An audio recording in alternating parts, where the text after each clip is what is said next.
નમસ્કાર દર્શક મિત્રો, આજે વાત કરવી છે એક વિવાદની, અને તે પણ એવો વિવાદ જેણે ગુજરાત ગજવ્યું. કાર્યક્રમ ભવ્ય વિકસિત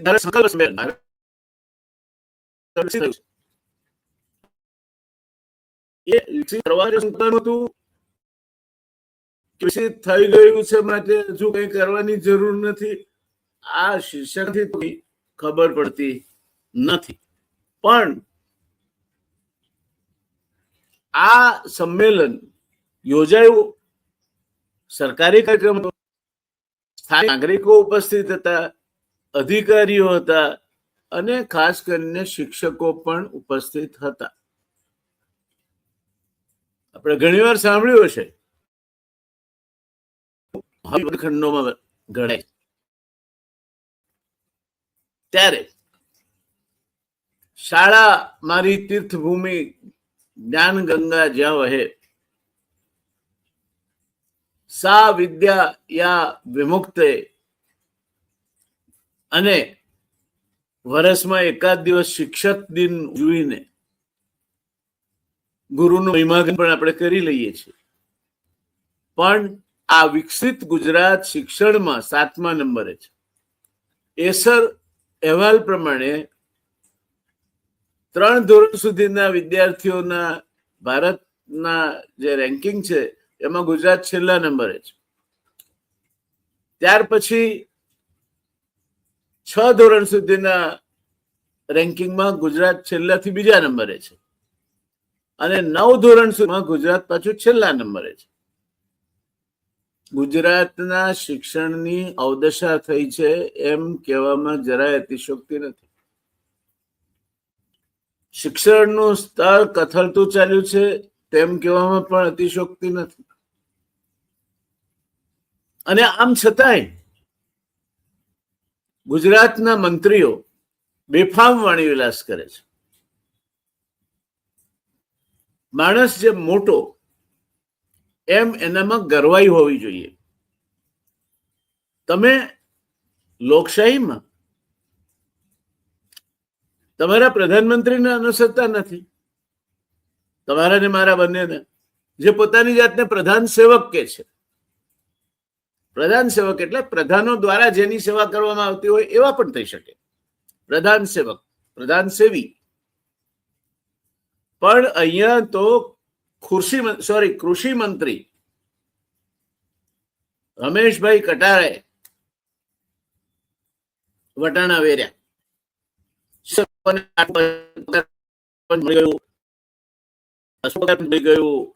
તોય એમની ભૂખ ક્ષમતી નથી.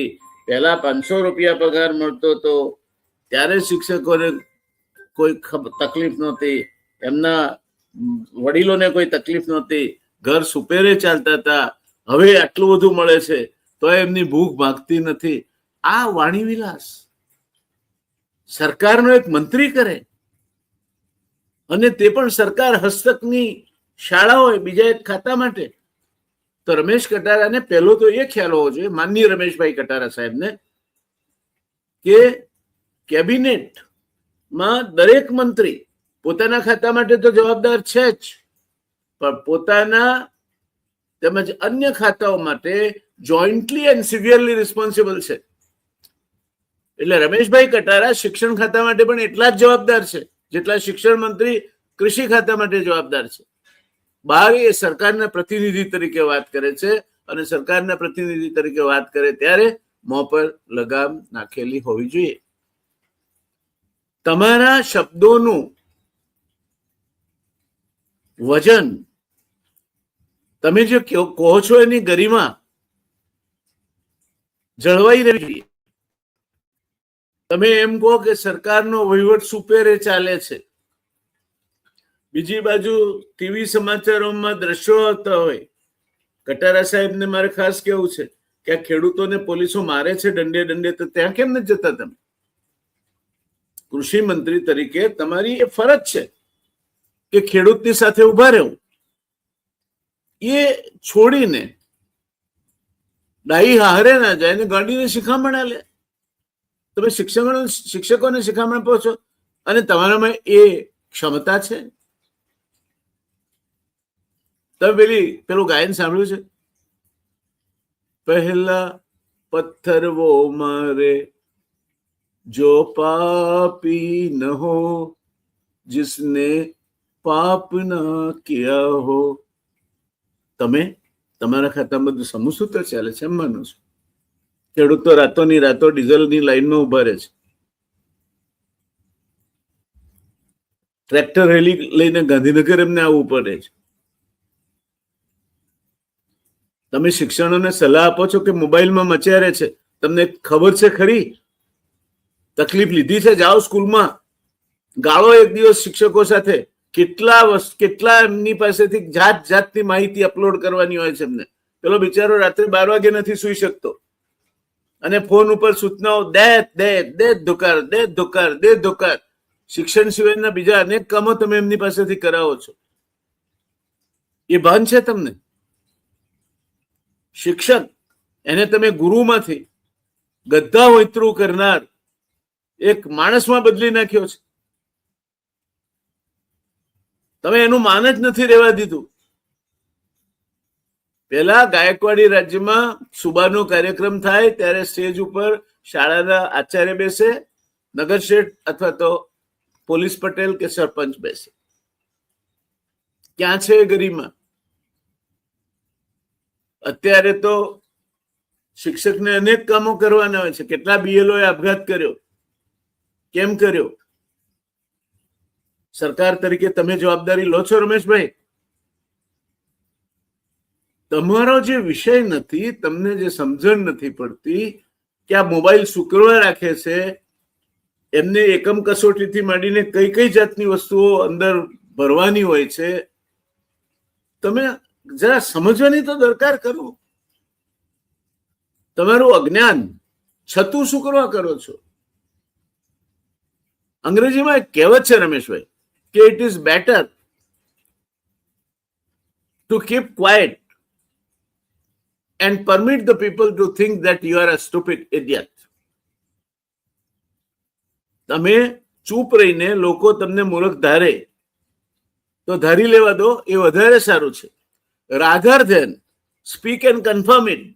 બોલીને એને પુરવાર કરવાનું કામ ના કરશો. તમે આ બોલીને પુરવાર કરવાનું કામ કર્યું અને પછી માફી માંગો છો, માથું વાઢીને પાઘડી બંધાવવાની. શિક્ષકોના સ્વાભિમાન સાથે ચેડા કરવાના. ગુરુર બ્રહ્મા ગુરુર વિષ્ણુ ગુરુદેવો મહેશ્વર ગુરુર સાક્ષાત પરબ્રહ્મ તસ્મૈ શ્રી ગુરુવે નમઃ. એ તમે ગુરુ પૂર્ણિમાના દાડા પૂરતું જ યાદ રાખો છો? જોકે રમેશભાઈ તો એ ગુરુ પૂર્ણિમાના દાડે યાદ નહીં રાખ્યો હોય. શિક્ષક દિન ક્યારે આવે છે એ તો એમને ખબર જ નહીં હોય.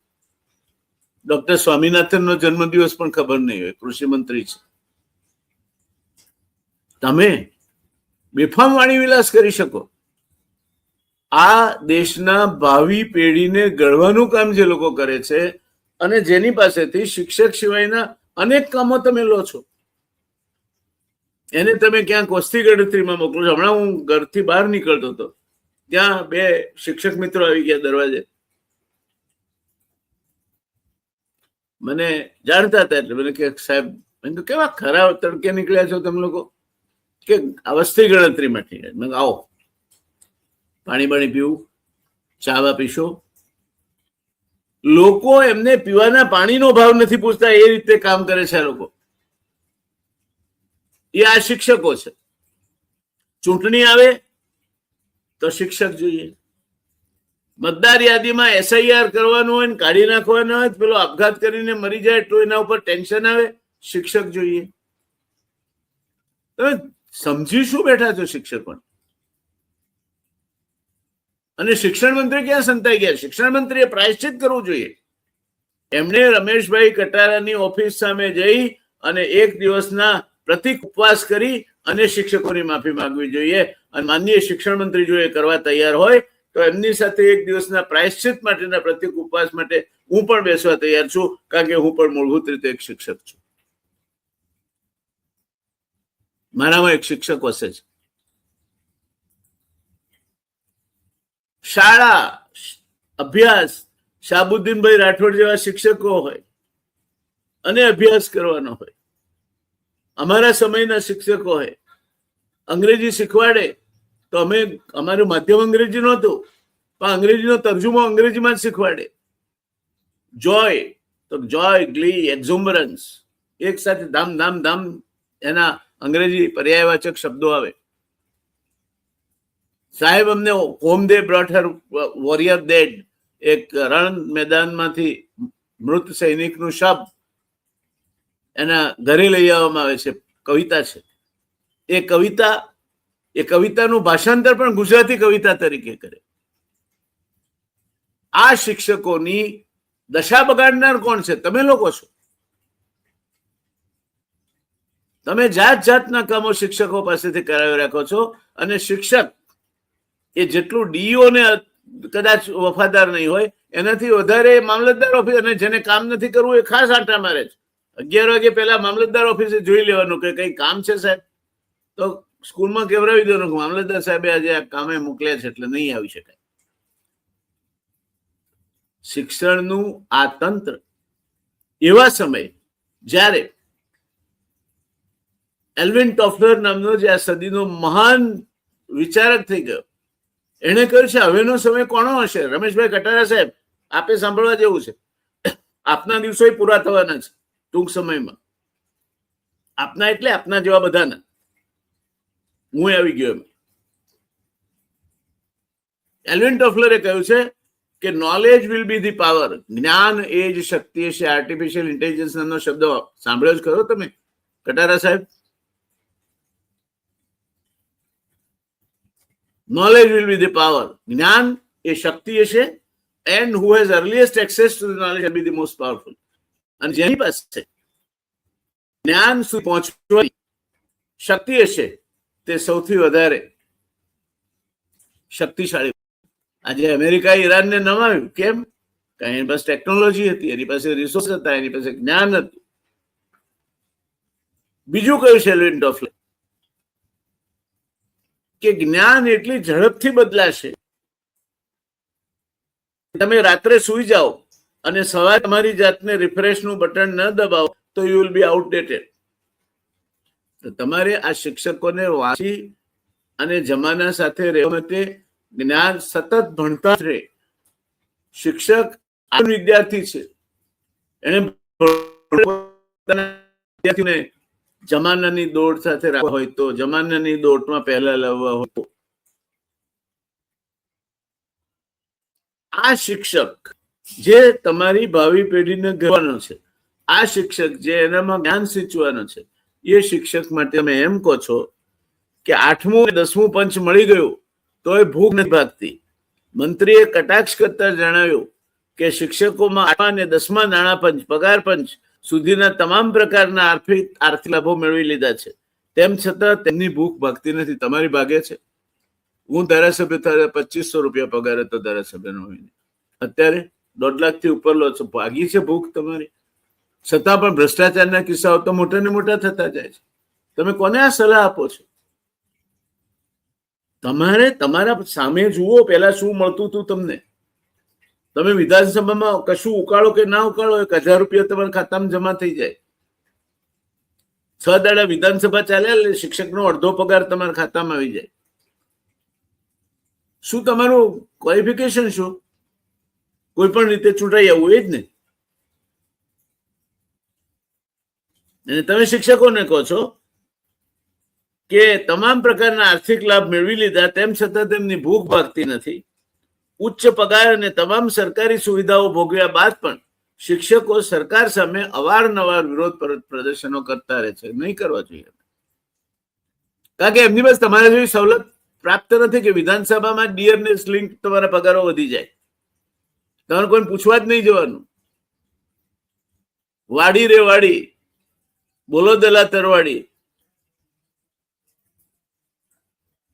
રીંગણ 2 લો કે 4? અરે લો ને 10-12. ધારાસભ્ય પોતાના પગારો નક્કી કરે છે અને એને મોંઘવારીના આંક સાથે જોડ્યો છે. નરેન્દ્રભાઈના શાસનકાળની એક મહત્વની પ્રાપ્તિ જો ધારાસભ્ય માટે હોય તો એ છે કે ધારાસભ્યો હવે 1.5 લાખ, 2 લાખ પગાર ભથ્થા સાથે મહિને સરેરાશ પડે છે. કયા શિક્ષકને મળે છે એટલા પૈસા? તમે શિક્ષકોને કહો છો એમને 8મું પગાર પંચ મળ્યું, 10મું પગાર પંચ મળ્યું. મોંઘવારી વધી એટલી પગાર પંચમાં વધારો આપવાની તાકાત છે ખરી? માનનીય કૃષિ મંત્રી શ્રી, પહેલા આપણે આપણી જાતનું નિરીક્ષણ કરવાનું. આપણી જાતનું નિરીક્ષણ કરીને નક્કી કરવાનું કે આપણે કેટલું ખાઈએ છીએ, કેટલું ખાવા જોઈએ છીએ, શું ભોગવીએ છીએ, રેશન કાર્ડના વહીવટો ક્યાં થાય છે, મધ્યાહન ભોજન યોજનામાંથી પૈસા કઈ રીતે ખવાઈ જાય છે. અને પછી શિક્ષકોને કહેવાનું, અને શિક્ષકને શિક્ષક સિવાયનું કામ નહીં બતાવવાનું.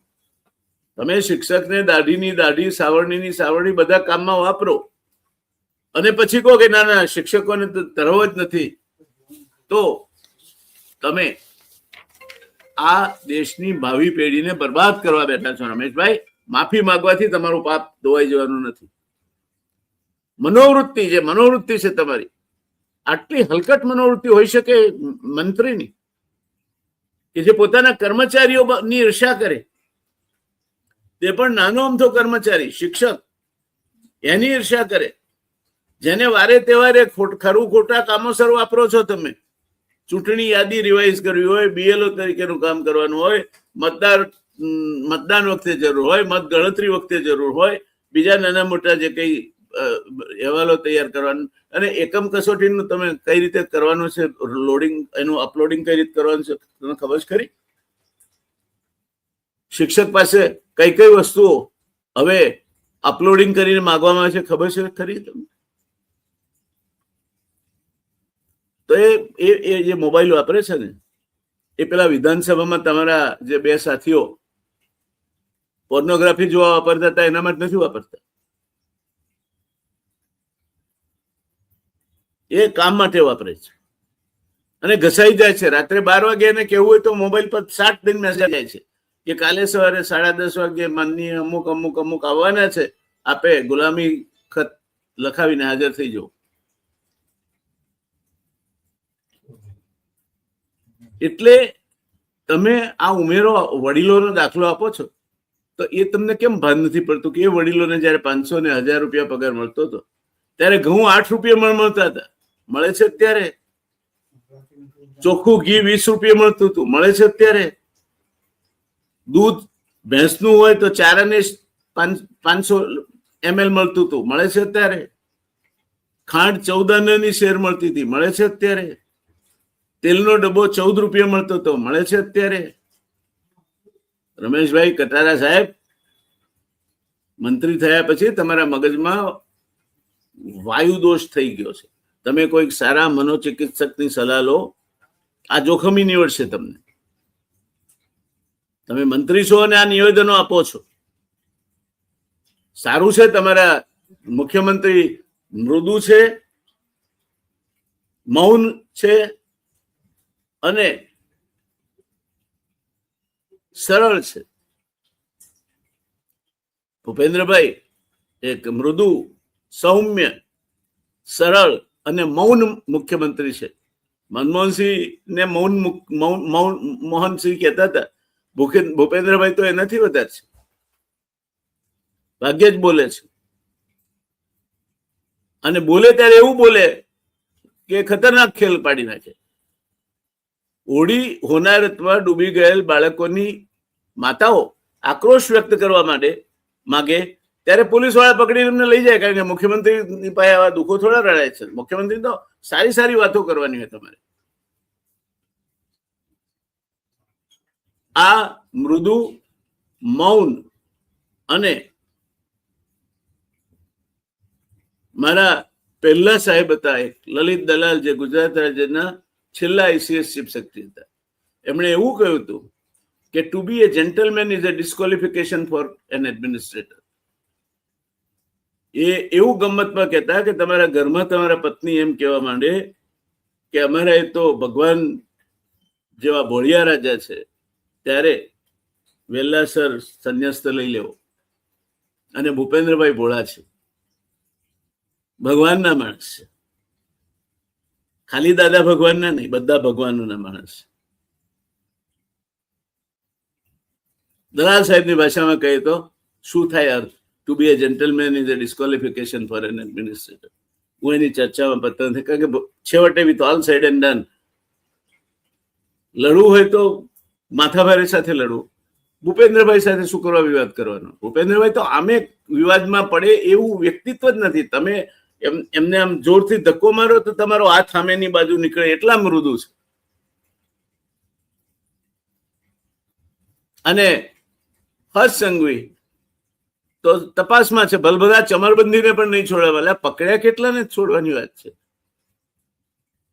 તમે ચમરબંધીઓને પકડો તો ખરા પેલા, પછી છોડજો બાપલા. તમારા સુરતમાં આખી સોસાયટી ઉપર બુલડોઝર ફરી જાય, બહાદુર કમિશનર તમારો એ એમ કે મને તો ખબર જ નથી. અને હવે જાદાનરને જોઈને સૂર્ય ચડાવવા કોક ચીફ એન્જિનિયરને પકડી લાવ્યા છે કે મને ખબર હતી. What nonsense! શું ધંધા શું માંડ્યા તમે લોકો બધા ભેગા થઈને? રમેશભાઈ, નટ મંડળીઓ જે કામો કરે એ કામો મંત્રીઓ કરે સારા ન લાગે, એનાથી સારા ન લગાય. તમે ભોપાળું કાઢ્યું છે સામાન્ય બુદ્ધિનું, એવું શિક્ષકો ઉપર તમે જે તીખા પ્રહારો કર્યા કે એમના બાપ દાદાને 500 રૂપિયા મળતા હતા તો એ સુખી હતા. અરે સાહેબ, હું 1961માં વડોદરા MS યુનિવર્સિટીની હોસ્ટેલમાં રહેતો હતો, ત્યારે 23 રૂપિયા મહિને મેસ બિલ આવતું હતું. 8 આનાની ઈડલી, 4 આનાની કોફી અને 4 આનાનો મેદુ વડા કેવું કઈ. 1 રૂપિયામાં ડિનર તમારું મેસ ચાલુ ના હોય ત્યારે થઈ રહેતું હતું. અત્યારે અપાવો છો કઈ? 23 રૂપિયામાં જમાડો જ કોઈ જગ્યાએ?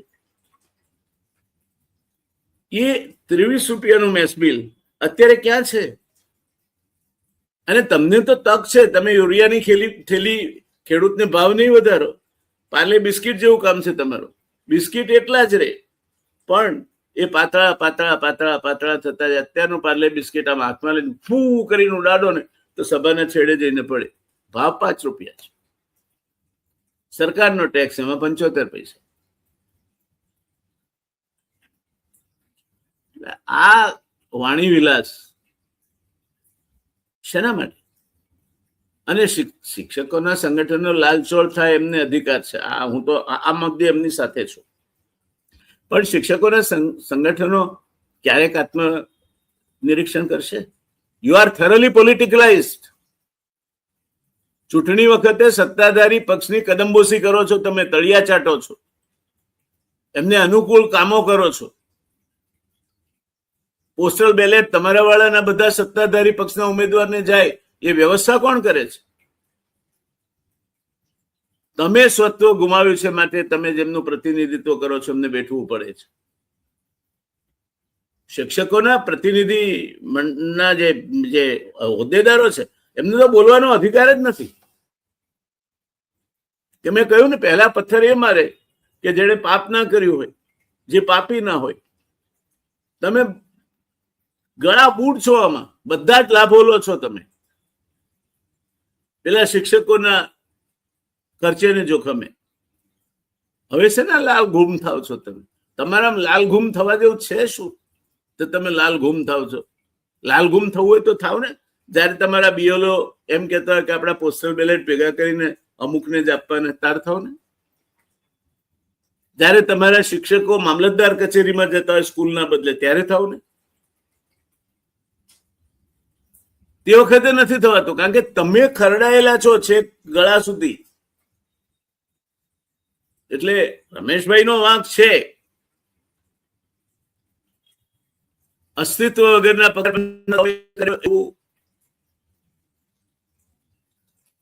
શિક્ષકોના હોદ્દેદારોનું કહેવું છે 10મું પગાર પંચ અસ્તિત્વમાં જ નથી. એમની વાત સાચી છે. જે સાચા છે ત્યાં તો સંમત થવું પડે. પણ રમેશભાઈને વિશ્વાસ છે કે આ તો આવશે. મોબાઈલ ઉપયોગનું અસલી કારણ એમને જાણીને કામ નથી, કારણ કે એમને નથી આર્ટિફિશિયલ ઇન્ટેલિજન્સમાં સમજણ પડવાની કે નથી બીજી કઈ સમજણ પડવાની. એમને જે સમજણ પડે છે એ જુદી જાતની સમજણ પડે છે અને છૂટાઈ આવવાની. હવે winnability has become the criteria. Ability એ ક્રાઇટેરિયા નથી રહ્યો. અને એના માટે મતદારો જવાબદાર છે. ગમે તેવા રસ્તા ઉપર રઝળતા પથરાને પણ તમે અમુક પક્ષના નિશાન પર ઉભા રાખો એટલે ચૂંટાઈ આવે તો ભોગવો પછી તમે. In a democracy you get the government you deserve. લોકશાહીમાં તમે જેને લાયક હોય એવી સરકાર તમને મળે છે. એટલે મતદાર તરીકે આપણે બધા પણ આ રમેશભાઈ કટારા જેવા મંત્રીઓ બનાવવા માટે જવાબદાર છે. અને જ્યાં સુધી આપણે ધર્મથી પ્રેરાઈને, જાતિથી પ્રેરાઈને, ભાષાથી પ્રેરાઈને, વિસ્તારથી પ્રેરાઈને મત આપીશું ત્યાં સુધી રમેશભાઈઓને કોઈ તકલીફ નથી. રમેશભાઈઓ રમ્યા કરશે. એટલે એ વર્ગખંડ બાર શું કામગીરી કરે છે નથી કરતા ને એ તો રમેશભાઈને ખબર જ ના હોય. આ ગાંધી કેમ સસ્તા થઈ ગયા છે? ગાંધી ચિંધ્યા માર્ગે ઉગ્ર આંદોલનની ચીમકી. અલ્યા ગાંધી બનવું હોય તો પહેલા જાતથી શરૂઆત કરવી પડે. એમણે 11 મહાવ્રત કયા છે? શિક્ષકોના જે હોદ્દેદારો છે એમાંથી કેટલા પાળે છે? ગાંધીજીએ કહ્યું છે સત્ય, અહિંસા, ચોરી ન કરવી, વણ જોઈ તું નવ સંગરવું, બ્રહ્મચર્ય ને જાતે મહેનત, કોઈ અડે ના અભડાવું, અભય સ્વદેશી, સ્વાર્થ ત્યાગને સર્વધર્મ સરખા ગણવા, એ 11 મહાવ્રત સમજી નમ્રપણે દ્રઢ આચરવા. આ 11 માંથી તમે કેટલા આચરો છો? તો ગાંધી ચિંધ્યા માર્ગે, ગાંધી ચિંધ્યા માર્ગે. હવે તો ગાંધી આશ્રમ પણ 5 સ્ટાર થઈ રહ્યો છે. તો ગાંધી ચિંધ્યો માર્ગ પણ 5 સ્ટાર બનવાનો છે. અને પછી વિવાદ થાય એટલે શરણાગતિ સ્વીકારી અને સંગમ શરણમ ગચ્છામિ, ધમ્મમ શરણમ ગચ્છામિ, ધર્મનું શરણું લો અને સંઘ એટલે રાષ્ટ્રીય સ્વયંસેવક સંઘ, એનું શરણું લો. હવે તો લોકો આમ પ્રણામ પણ આમ નથી કરતા, આમ કરે છે ધ્વજ પ્રણામ. અલા ભાઈ પેલો માણસ ધ્વજ નથી, માણસ છે. એટલે શિક્ષકોના આગેવાનોને તો એમને પેલા જો રમેશભાઈ કટારા 1 દિવસના અપવાસ કરે, હું એમની સાથે બેસવા તૈયાર છું, પ્રોવાઇડેડ શિક્ષકોના આગેવાનો જે છે મોટા હોદ્દેદારો એ 11 દિવસના અપવાસ કરે.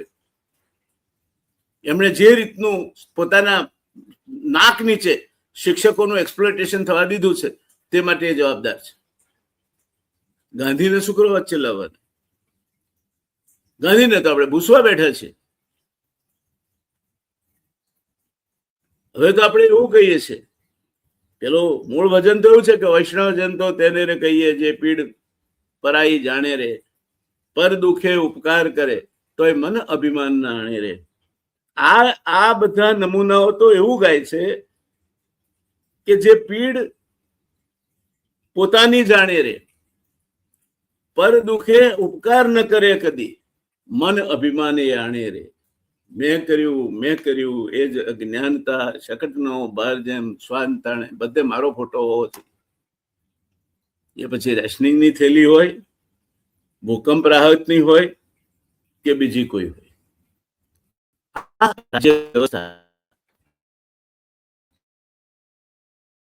દર્શક મિત્રો, કોઈને દોષ દેવાની જરૂર નથી, લાંબી ચર્ચા કરવાની પણ જરૂર નથી. રમેશ કટારાએ માફી માંગી લીધી છે, કારણ કે રમેશ કટારા છે.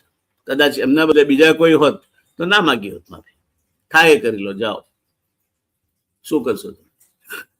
ના માગ્યું. પણ રમેશ કટારાએ માફી માગી છે એટલા પૂરતું તો એમને આપણે ધન્યવાદ આપવા જોઈએ. કે પેલા બક્કર ઠાકોરનું સોનેટ છે, મોડી મેં તીર્થોના મલિન જળમાં હાડકાં બોળી જોયા, ને ગ્રંથોમાં જીવનપથના સૂચનો ખોળી જોયા. બધું કર્યા પછી કવિ કહે છે મોડી ખબર પડી બા તું જ છો જ્યોતિધામ. એમ રમેશ કટારાને મોડી ખબર પડી બા તું જ છો જ્યોતિધામ. એટલે મેં માફી માંગી લીધી, છૂટ્યા, મુક્તિ. શિક્ષણ મંત્રી તો આમાં કશું હાનાન હુતક જેવું છે જ નહીં. એ તો બોલશે જ નહીં, ન બોલ્યામાં 9 ગુણમાં માને છે. એટલે આ પરિસ્થિતિમાં મને લાગે છે કે આપણા પ્રધાનો ઓછું બોલે તો સારું. બનતા લગી ના બોલે તો વધારે સારા લાગે છે. એમણે રિવાજ પાડ્યો છે 2 ઓક્ટોબરે ખાદી ખરીદવાનો. એનાથી આત્મનિર્ભરતા આવે છે, એનાથી ગાંધીવાદને પોષણ મળે છે.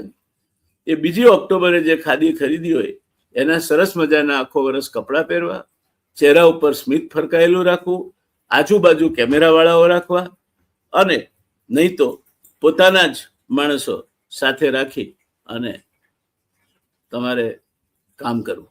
તો આજે બસ અહીં અટકીશું, મળતા રહીશું. આશા રાખીએ રમેશભાઈનો પાશ્ચાતાપ સાચો હોય. ફરી શિક્ષકોની ઈર્ષ્યા ના કરે. 500 ને 1000 રૂપિયા મળતા હતા એ જમાનામાં ઘઉં 8 રૂપિયા 20 કિલો મળતા હતા, અત્યારે નથી મળતા. અને શિક્ષકોને 500 ને 1000 આપવા હોય પગાર તો આપો સાહેબ. એને 10 રૂપિયા કિલો ચોખ્ખું ઘી આપો, 6 રૂપિયા મણ બાજરી આપો, 4 આનાનું 500 ml ભેંસનું દૂધ આપો, 14 શેર ખાંડ આપો, 13.5-14 રૂપિયાનો તેલનો ડબ્બો આપો. આ બધું આપો અને પછી પગાર ઘટાડી નાખો, વાંધો નહીં. આપ સ્વાભાવિક છે ખરીદી ના કરતા હોય એટલે આપને ભાવ બધા ખબર ના હોય. મંત્રીઓની તકલીફ એ છે કે એમને ખરીદી નથી કરવી પડતી હોતી, પ્રજાની સેવામાં રોકાયેલા રહે છે, એટલે એ ખરીદી જેવા ક્ષુલ્લક વિષય પર ધ્યાન નથી આપતા, એટલે મોંઘવારી એમને ના નડે. આવી છે ખબર પણ ના પડે, એટલે રમેશભાઈને પણ નહીં પડી હોય. પણ હકીકત છે કે શિક્ષકોને હજુ 10મું પગાર પણ આવ્યું નથી, આવશે ત્યારે જોયું જશે. હજુ તો 8મી આવીને અટક્યા છીએ, પણ રમેશભાઈ તો 10મું લાવી દીધું. મને લાગે ત્યાં સુધી તો એ મુખ્યમંત્રી બની જશે, 10મું પગાર પણ આવશે ત્યાં સુધી. પણ નસીબદાર એ છે કે ભૂપેન્દ્રભાઈ જેવા મુખ્યમંત્રી છે, મૃદુ અને મક્કમ. બે એક હાથે કઈ રીતે મને હજુ નથી સમજાયું. મૌન અને મારફાટ. કોઈ બાળકો ડૂબી ગયા હોય એની માં પૂછે તો પોલીસને કે લઈ જાઓ અહીંથી, આ લોકો નક્સલવાદીઓ છે, અમને મોકલ્યા લાગે છે કોઈ. બાકી મૃદુ. આ સ્થિતિ છે. અને ત્યારે આપણે જે ગમ્યું જગતના નાથને શ્રીહરિ, તે તણો ખરખરો વ્યર્થ કરવો. ઈશ્વર આધારે રહેવાનું છે, એ જીવાડે એમ જીવવાનું છે. અને આપણા માટે ઈશ્વર એ ગાંધીનગરમાં બેસતી દેવોની પંચાયત છે. ઓફ લેટ એ લોકો એવું માનતા થયા છે. 2000 પહેલા આવું નહોતા માનતા. ભગવાન એમને સદબુદ્ધિ આપે, જો હોય ક્યાંય તો. રજા ઉપર ના જતો રહ્યો તો. આવજો. ધન્યવાદ.